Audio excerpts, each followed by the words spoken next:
Bapak, Ibu, dan Saudara yang terkasih dalam Tuhan, dimanapun Bapak, Ibu, dan semua saudara berada, kami senang menyapa jemaat Tuhan lagi di hari yang baru ini. Kami terus berdoa kiranya anugerah dan kemurahan Tuhan atas kita semua dalam setiap medan juang dan medan lain kita masing-masing. Sebelum kita menapaki hari ini terlebih jauh, mari kita merenungkan firman Tuhan dengan tema tentang kesalehan hidup. Beberapa waktu yang lalu kita sudah belajar tentang pentingnya kita hidup saleh. Kenapa? Karena Tuhan memerhatikan orang yang hidup saleh. Dari teks yang sama, yaitu Mazmur pasal 37 ayat 18 dan 19, kita akan kembali menggali teks firman Tuhan ini tentang pentingnya kita hidup saleh di hadapan Tuhan. Demikian firman Tuhan untuk kita semua. Tuhan mengetahui hari-hari orang yang saleh dan milik pusaka mereka akan tetap selama-lamanya. Mereka tidak akan mendapat malu pada waktu kecelakaan dan mereka akan menjadi kenyang pada hari-hari kelaparan. Sedemikian jauh pembacaan firman Tuhan. Kita akan diingatkan di dalam teks firman Tuhan ini tentang betapa kita harus menjaga hidup kita berkenan, beribadah kepada Tuhan, hidup sesuai dengan kebenaran Tuhan. Kenapa? Alasan yang kedua adalah karena Tuhan akan menunjukkan pemeliharaannya kepada orang-orang saleh. Tuhan memelihara hidup orang saleh. Betapa tidak, firman Tuhan tadi mengatakan bahwa milik pusaka mereka akan tetap selama-lamanya. Ketika kita bicara tentang istilah milik pusaka, ini sangat bertalian atau berkaitan erat dengan konteks sosial budaya orang Israel pada waktu itu. Milik pusaka merujuk kepada tanah perjanjian sebagai salah satu representasi atau bukti kesetiaan Allah terhadap janjinya. Tetapi juga kalau kita bicara tentang milik pusaka secara rohani, ini merujuk kepada kehidupan kekal dan kerajaan Allah seperti yang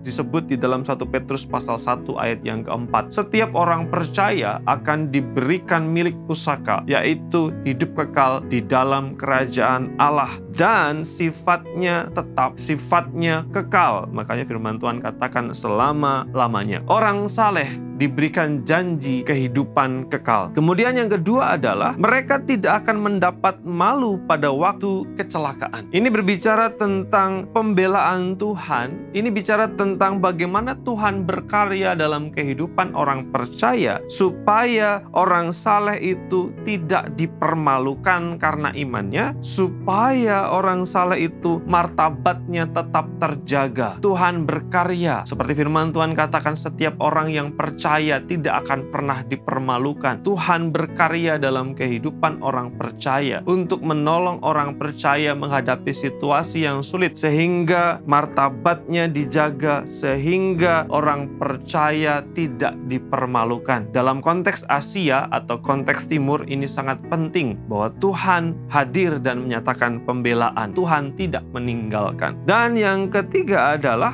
firman Tuhan mengatakan di sana, dan mereka akan menjadi kenyang pada hari-hari kelaparan. Ini menggambarkan tentang keterlibatan Allah, tentang providensia Allah, tentang bagaimana Allah bekerja dengan cara mencukupi setiap orang percaya, setiap orang yang saleh akan dipelihara dengan kasih, dengan pemeliharaan, sehingga dalam masa sulit sekalipun, dalam masa berat sekalipun, dalam teks firman Tuhan, ketika dalam masa kelaparan pun, orang saleh, orang benar, orang yang takut akan Tuhan akan mengalami pemeliharaan Allah. Bukankah ini janji yang indah? Sehingga kalau kita hidup berjuang dalam kebenaran, berjuang dalam iman, berjuang dalam ibadah, tidak akan sia-sia karena Tuhan akan memelihara kehidupan kita. Biarlah kebenaran ini memotivasi kita, mendorong kita untuk terus berkomitmen hidup benar di hadapan Tuhan. Puji Tuhan, mari kita berdoa. Bapa di surga, terima kasih, kami bersyukur untuk berkat dan kemurahan-Mu. Tolonglah kami di sepanjang hari ini supaya kami menjalani kehidupan kami dengan benar, dengan tulus, dengan takut akan Tuhan. Rahmat dan anugerah-Mu atas setiap jemaat semua. Dalam nama Yesus kami berdoa. Amin.